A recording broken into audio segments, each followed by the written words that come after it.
internet connection. Oh, it says you're live. We made it. We made it.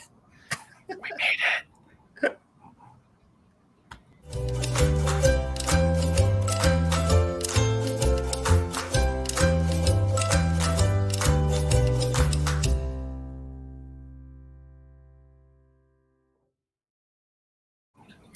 All right. Welcome in. You guys may have heard us. We have a little bit of a fun start there. I got a message that says having trouble connecting, but we made it. We're on time. Amazing. Everything's fantastic. This deal here, Eric, right? We got a little hang loose. We're hanging in, man. We're hanging in there. Nice. Well, my name's Erich Montgomery, and this, yep, I got the right way. This is Erich Campbell. Eric, how are you doing today, sir? Are you you're here? You're ready? Let's dive right in. I'll say this: every day that you're on the right side of the dirt is an opportunity, and I'm just going to say it that way. Nice. I like it. I am happily on the right side of the dirt, and that's what I'm going to take for it. Right. But yeah, I'll say this much: it's been a very trying week for your old Eric, and I may be working on a little bit less sleep than usual, so I'm a little punchy. I'm just going to say, hey, there's a lot going on. Big product launch, a lot of stuff at the house, a lot of crazy things going on in my personal life that are just nothing bad or super personal, just like as we all have, but all at once. Yeah. I think that's what's that law? Yeah. What's that law? Murphy's Law? Yeah, I know. Yeah, I think that's Murphy and I have been hanging out. He's your boy, huh? He's my boy, yeah. All right. Got to see it through, my boy. Nice. All right, well, let's get checked in with everybody here. Cindy was on much earlier, said good morning. I think she's driving to the Applique Getaway here, actually. Nice. So I don't know if she's tuned in right now. Lori says, I've lost all sense of time, so she was about I know the feeling. 20 minutes early. And Marianne, good morning from Virginia Beach, vacation time. Very nice. Very Get nice. it. And then we've got Jeff and Adam with us this morning. Eric. Awesome. And by the way, Adam, keep it going. Good work. Seeing you making hats is cool. So very awesome. Seeing your products. Good stuff. I'm getting myself in trouble here in just a moment. Let's say hi to Gusta. And then Todd says, I need to know the gas line story now. All right. If you watch Two Regular Guys, the mention was that I might be having gas line problems at the house. This is absolutely true. Let's put it this way. Gasline Company, short version, Gasline Company noticed a spike in our bill, came out and said, oh my God, you have a huge gas leak in your house, shut us down, tested everything, took away our gas meter, and now I have to repipe my whole house for gas. So that's been going on, and I've had literally daily meetings with people trying to get it done, and now we've been given a 3-week out schedule to get started. So I'm showering at the gym every single day and having to commute to do so. So I'm a little tired. Yeah. That's part of it. But for whatever reason, Eric won't listen to my suggestion. I have the best suggestion for him. Yeah, here we go. Because he can't take a shower at home. I just told him, I said, just stop showering. Don't shower anymore. And then every day you go into their office, not showered, and you ask, hey, how we're doing? Is this going to happen sooner? I can't shower. So I'm going to be here tomorrow. Here's what I'll say. I'm not a super fond friend of bureaucracy in general sometimes, and this week especially not. Because it turns out that the regulations have changed for gas meter placement since my house was put in, and I'm probably going to be paying the gas company to move my gas meter 3 feet, as well as paying for an exorbitant amount to get my house repiped. So, it's been less than a super fun week. There's some cool stuff going on too. And Brilliance is launching a huge new product that I had to do a lot of work on, and that I got to do a lot of work on, which is pretty awesome. But it is one of those things, like you just have to, you get it going. And the other thing I'm going to say is I should probably be learning from our chief over at Allmade, Ryan, and just do cold showers and just Wim Hof this thing every day. Yeah, just flat cold showers. I'm thinking about it. I'm like, maybe this is a time just to toughen myself up a little harder. Toughen it up, dude. I like it. There you go. Go Wim Hof. I like it. It has not been fun, but I'm also not the only person in this house. And let me say, my wife will not be Wim Hofing it like I might do. She will absolutely not be doing that. No matter what.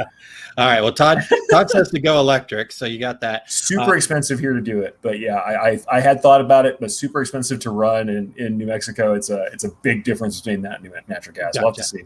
I want to though. I want to go solar. I want to go solar at the house, but There you go. That expenditure may wait a minute. Yep, exactly. All right, Wendy. Good morning, and Justin checking in. Good morning, Justin.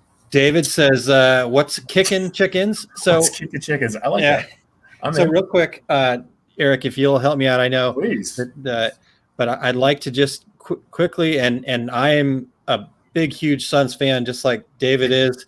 So if we could take a moment of silence here to honor the Suns season, and unfortunately they lost in the finals.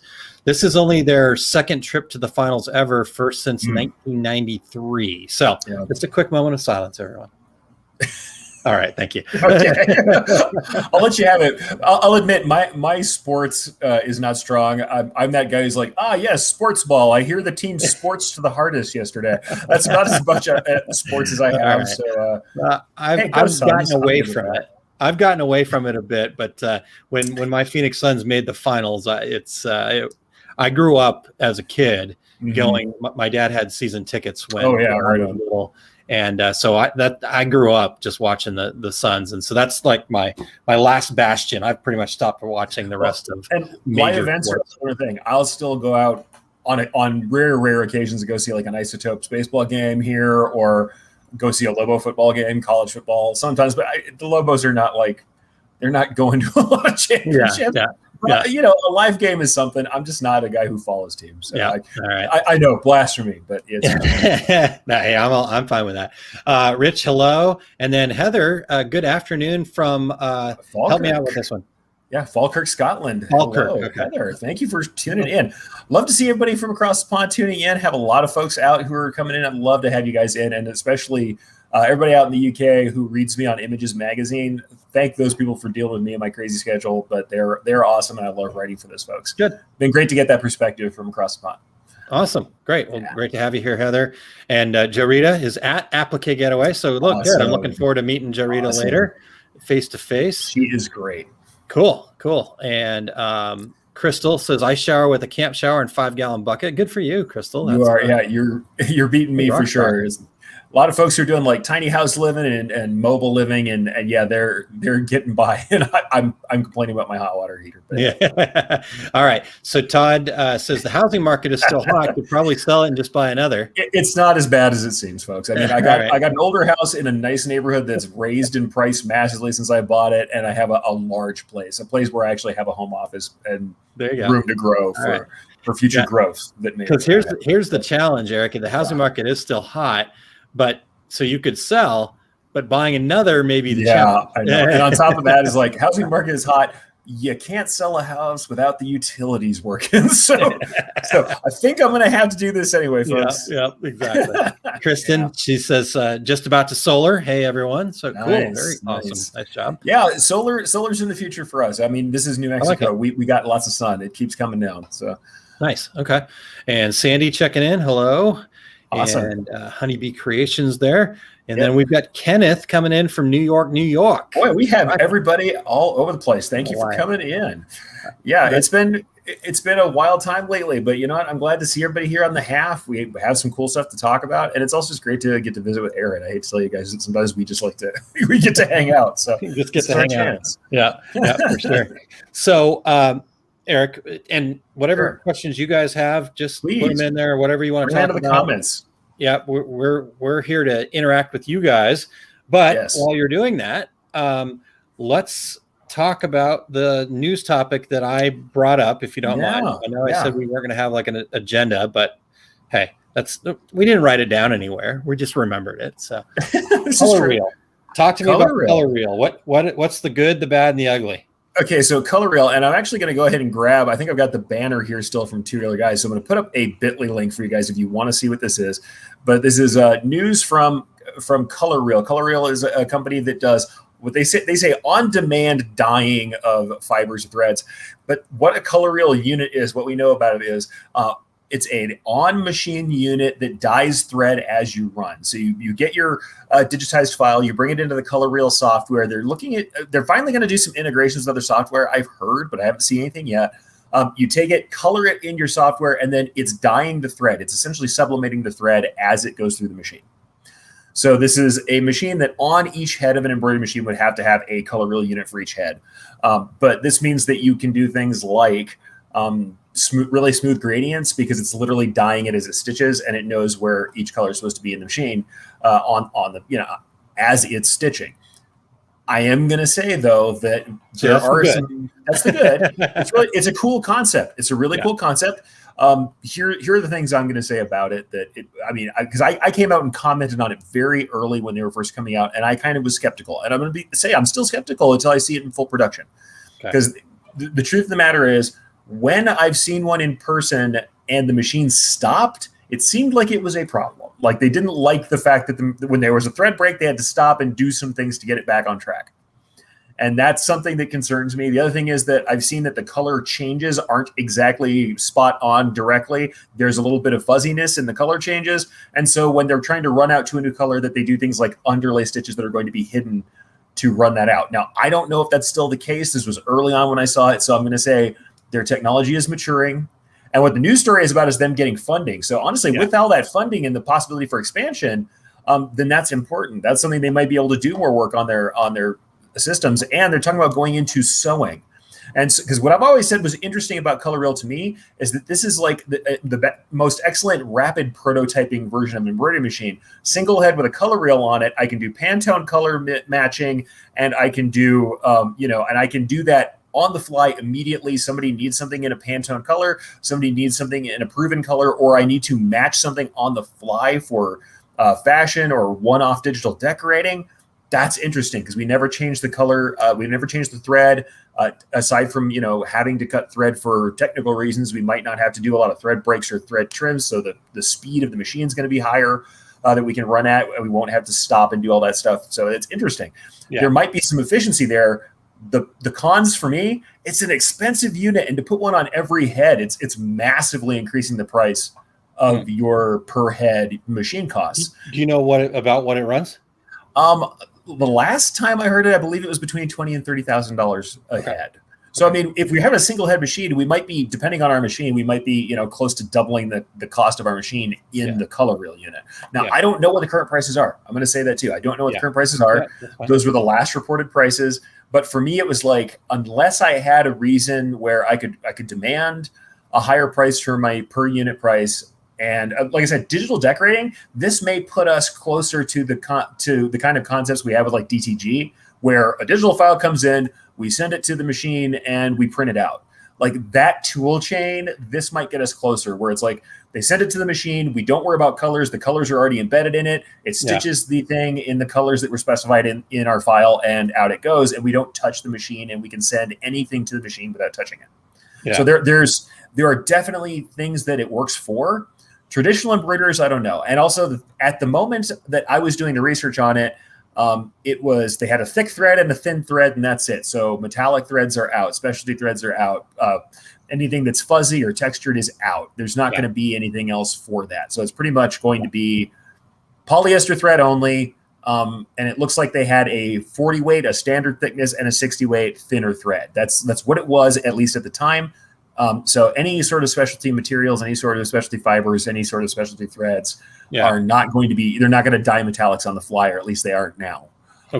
So that's one of those things where it's like, for a traditional embroiderer, is changing colors and rethreading the machine enough for you to do that? Or are you going to have to come up with a business model that makes sense for you to have automatic color changing? Because the other thing people think is that you're going to print a big fill and it's going to make a photograph out of that fill. I don't think we're at that fineness of control. Okay. So I would say it's more like gradients or color effects, making a field of fill kind of look like rough grass or something else, having some color variants that are interesting, especially, like I said, gradients all over the place for sure. That's a great way to use this thing. I'm not entirely sure, so far at least, what that model is. But then for like sewing, once again, rapid prototyping, if you were trying to match the fabric that you're working with immediately and sew, that'd be really interesting. I mean, there are reasons why I think this could be used. And I said digital decorating, I think there's reasons for it. Even if you were doing name drops, can you imagine if you just never had to change the color on your machine? In comes a name with the color already specified from a website. Hoop the garment, run the garment in the box and out. There are name or reasons why that would work. I haven't seen anybody using it yet to that effect, and I really want to see it. I mean, I'm hopeful for it. I don't know that we're there yet.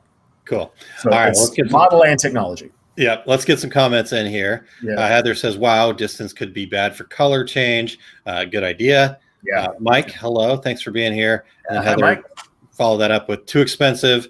And Mike, funny, says, "Oh, did I fall into a color reel discussion? I'll be quiet." LOL. He dislikes it. So no, and I think that's what we were talking about, Mike. Is kind of what we over at Two Regular Guys this morning had a news story about them raising an extra $8.1 million to get into new markets like sewing, which Erich brought up. But I know Erich had an opinion on it, and I think he probably fell in.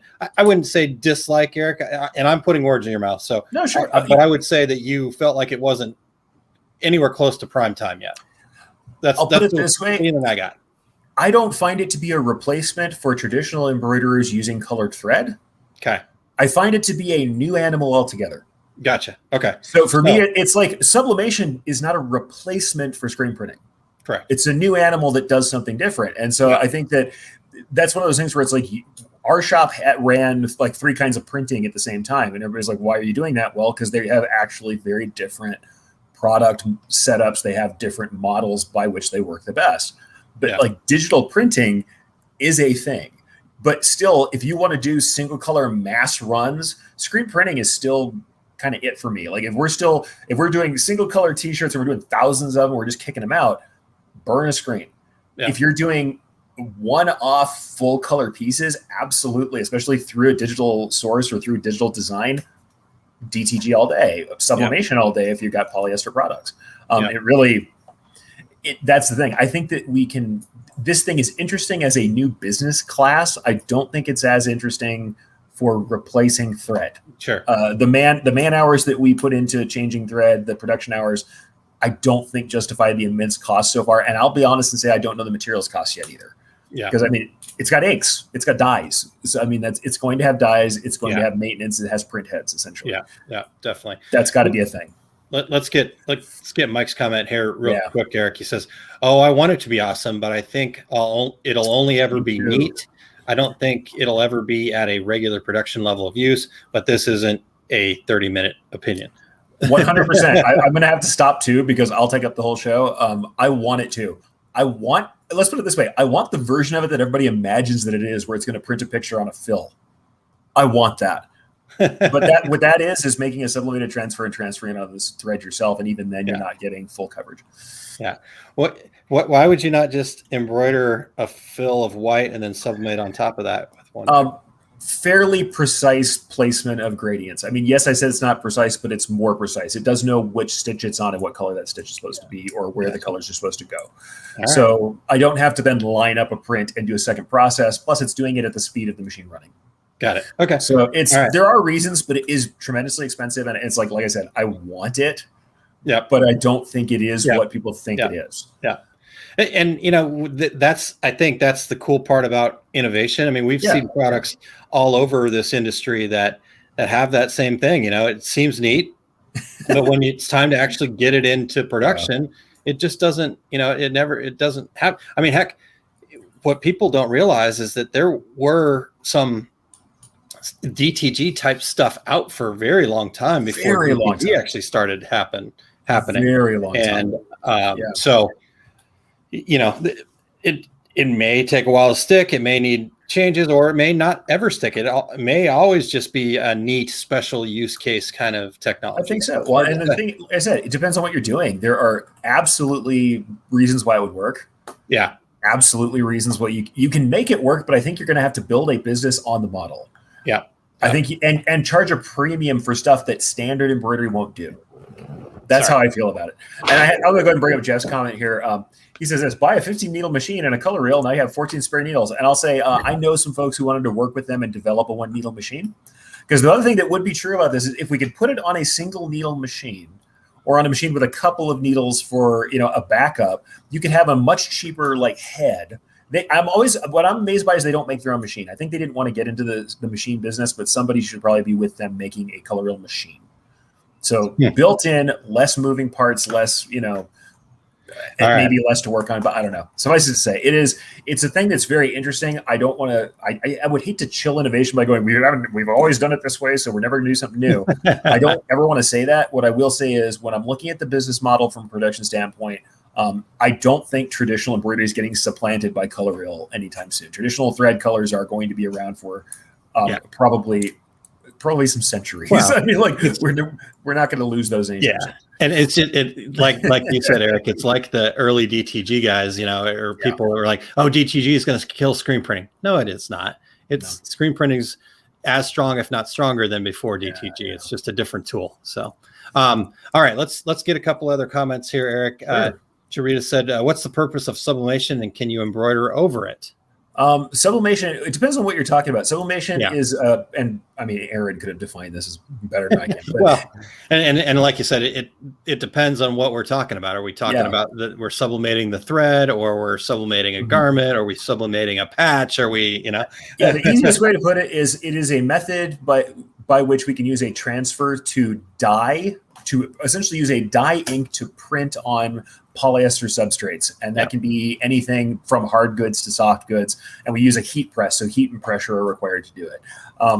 So essentially sublimation is that, but the thing is you can sublimate either the material underneath the embroidery, or you can sublimate polyester thread, and people do this. Sometimes they'll use something to block sublimation inks from just gassing out underneath it. They'll use a layer, but you can totally stitch out white polyester thread and then sublimate an image or colors or anything on top of it. Cool. It does, however, just like sublimation does on garments, you have to watch out for like the smiles, the little marks on the side that don't get dyed. If you make something with embroidery and you sublimate the top of it, the edges of the stitches, and especially if you're on like 3D foam, will not entirely get dyed. They don't entirely, it doesn't wrap. So there's some downsides, but you can do some really impressive stuff with sublimation. Getting that in there. All right. Marianne says, I carry plenty of thread choices for my clients, happy with what I have. And then Marianne also followed that up with a horse of a different color, right? Yep. I mean, it's like I said, I don't ever want to tell people don't innovate. I think there's room for color reel. I think that it's not going to be that everybody's just going to run out and buy, a specialty color reel unit, and definitely a multi-head producer. I'm not putting 12 color reel units on top of a 12-head machine anytime soon, at least. I'd have to have a really good reason for that. Producing at scale plus color reel doesn't make sense to me. I think a fleet of single heads where I'm doing digital decorating maybe might make sense, but then it's got to be retail style pricing. At least for me. Gusa says it's in a non-thread break world. That would be. We've all had, and the thing is, people also, even when you talk about thread breaks, you're imagining a sharp cut where it stops the machine. We all have had caterpillaring where the thread starts to unravel and it starts to build up a bunch of thread on top, but it still has some of the thread spinning. And when it does that, the thread break sensor doesn't always kick. So we also may continue running for a period of time while it's building up a curly mass of thread on top of our stuff. See, I've actually never had that, Eric. I've never had that caterpillar. So, but I've never Trust me, when it does, you have part of the thread still attached, and it doesn't kick the thread break sensor. So you still will be back there going, okay, where were we? Now I have to go on the color reel unit and tell it, yo, go back to here where you were army green instead of purple, because we're gonna have a problem. I mean that's what we got to do. I wonder if I can caterpillar today. Supposedly I'm going to be embroidering in the next day or two. I hope not. Me too. I wish you. It's like I want to send you my blessing. No thread breaks today. Right. No thread breaks. No caterpillars today. Good. No. Also, bird nesting. That's the other one where underneath the material, a thread builds up and stops. All I know is I just don't put my fingers underneath there. I'm good. Okay. No, that's all I'm looking for. It will sew you too. All right. Gina says, I would imagine that the machine would have to run slower. I saw it running at production speeds. So I now it may not be, I don't think it was at top speed, but I believe it was running like 900 SPM stitches per minute when I watched it. So I would say it runs at fairly substantial production speeds. So the reason I snuck off camera for a second is I had to get my notepad. I've got Terry style notepad today. There you go. After this conversation, it kind of made me think, well, maybe we should try to get the color reel guys on the two regular guys and start asking them some of these questions. I'm sure I'm not their favorite person, but at the same time, I really want to know. We won't let you interview them. Well, and on top of that, I would love to just have them explain what they feel like their strong suit is. Everybody has a thing their use case. Their unique use case that they feel is the strongest, and where they want to expand why they're going out from this point, I think would be great. I would love to hear more from them. Like I said, I'm just because I don't see the use case, I'm not the arbiter of all things embroidery for the rest of the world. I hope somebody knows more than I do. Well, and just ask. I mean, like I said, it looks neat. We want it to be awesome. Yeah. What's the roadmap? What are the limitations? What are, we're not going to let them give us a sales pitch. What we're going to do is we're going to find out what the reality of it is. Because that, again, I because it's what I know, I'm going to go back to the DTG thing. Yeah. But the same thing is it happened, right? DTG was not the solve all, end all, be all, but people wanted it to be. So they would buy it like that, and then it wouldn't work out for them. It's like, well, yeah, because you're trying to make it do something that it's not supposed to do. Well, and it was never intended, or it might have been intended to replace something, but I don't think it really is the full replacement. What I will do, I'm actually have a sample from Color Reel. I realized I've got one on my desk here because I've been talking about this. Because when it comes up, I've got it. But this is a sample from Color Reel. Oh, no, I've got my green screen on. It won't work. Green screen is going to kill it. But you can still see in the tail that incredible amount of that gradient is incredible. I mean, don't get me wrong, but that's the thing is not every job requires a rainbow gradient. I mean, it just isn't. The thing that it does that's special is not something that's all that necessarily frequent, but it's also something that's a super weakness of embroidery. Gradient's really hard to digitize. So it's one of those things that I see the use case. I would have to be in some sort of product field where I go, man, gradients are really important to me. And I absolutely have to have them all the time. Yeah. And I would just be selling everything. Every one of my samples would have a gradient on it. And I'd be selling at a high price. That's all the embroidery I wear. It's just that rainbow gradient. That's all I wear. So, hey, man. I'm in. I'll wear rainbow gradient. I don't care. All right. So Heather says a YouTube experiment would be good.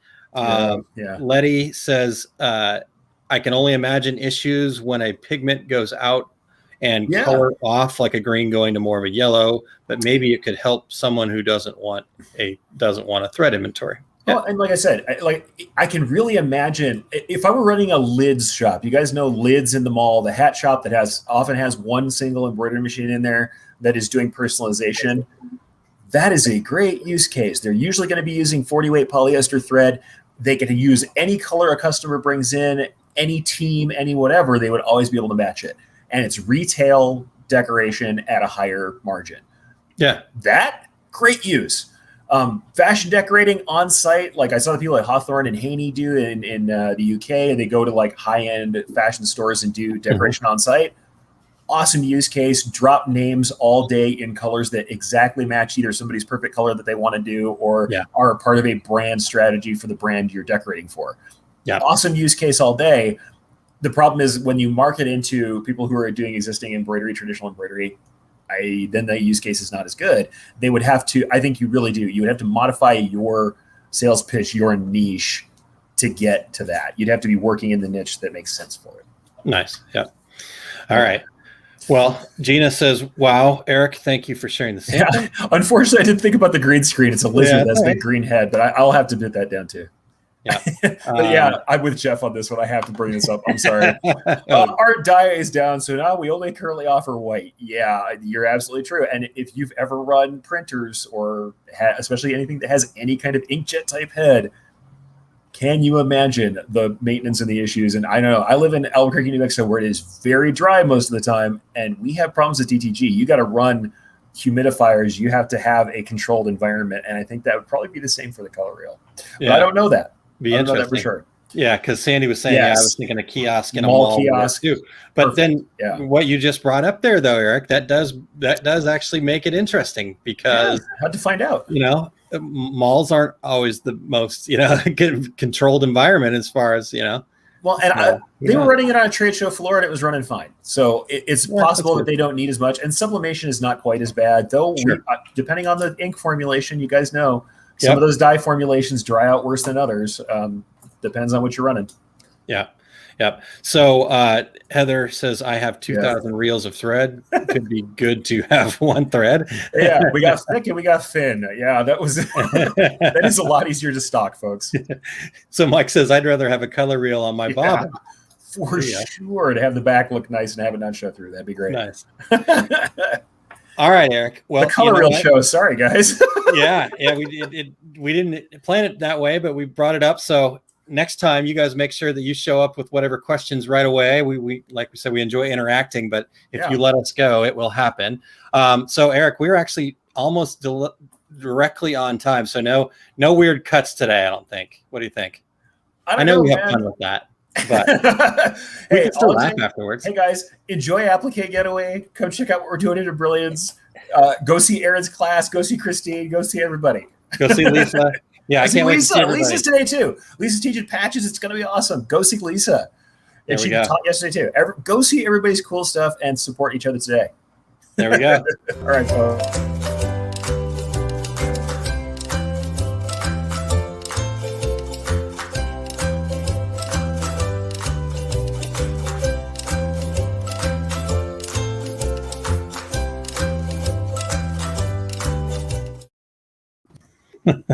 Become a real show.